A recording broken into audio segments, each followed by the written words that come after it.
Once upon a time in ancient lands lived a brave young lad named David. David was just a shepherd boy, but he had a heart full of courage. He would spend his days tending to his sheep, learning about the stars in the sky, and singing songs of praise. One sunny morning, David heard terrifying news. A giant named Goliath was challenging his people, and everyone was too scared to take him on. This giant was not just tall. He was as huge as a mountain, with a booming voice that could be heard for miles. "I will go and face Goliath," said David confidently. The grown-ups chuckled at him, but David believed. With a tiny sling and 5 smooth stones, he set off to meet the giant.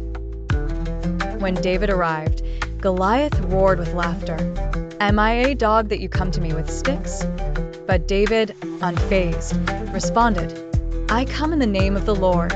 And with one swift motion, he launched a stone from his sling, and it struck Goliath on the forehead. The mighty giant fell with a thundering crash.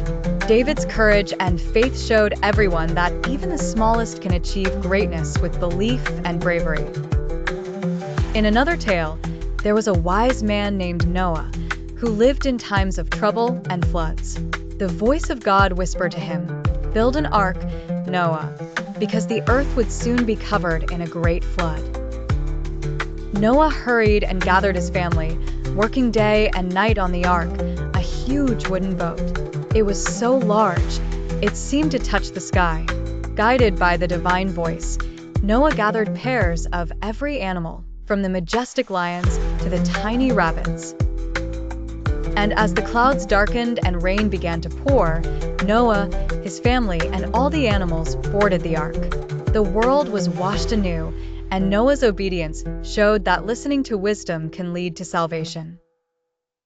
These stories teach children about bravery, faith, and wisdom through magical tales that have been cherished over centuries.